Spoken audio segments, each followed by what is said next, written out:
अमरावती महानगरपालिका आरोग्य विभागाच्या वतीने 15 सप्टेंबर पासून शहरातील सर्व आश्रमशाळा इथे गोरगरीब अनाथ गरजू मुले शिक्षण घेतात अशा 5 ते 15 वयोगटातील विद्यार्थ्यांना मोफत गोवर रुबेलाचे लसीकरण करण्याची मोहीम सुरू करण्यात आली आहे।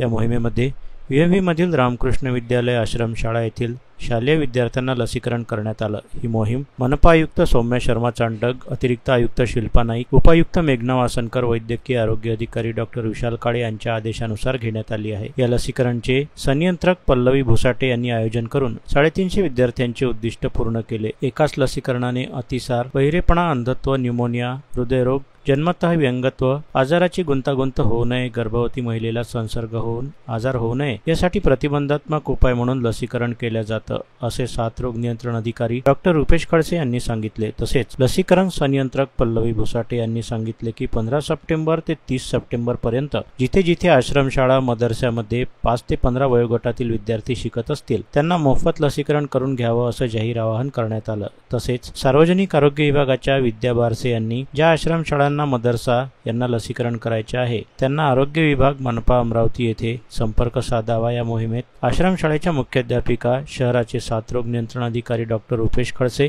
लसीकरण संनियंत्रक पल्लवी भुसाटे, सौ विद्या बारसे, उमा जाधव व भाजी बाजार शहरी आरोग्य केंद्राच्या आशा ANM उपस्थित होत्या।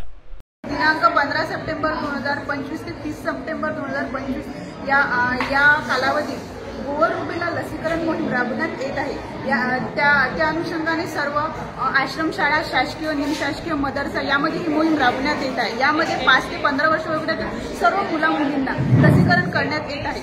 या अंतर्गत शहरी आरोग्य केंद्र भाजी बाजार अंतर्गत रामकृष्ण क्रीडा विद्यालय यामध्ये लसीकरण राबवण्यात येत आहे। यामध्ये सर्व विद्यार्थ्यांना ही लस घ्यावी अशी मी आवाहन करत आहे। धन्यवाद।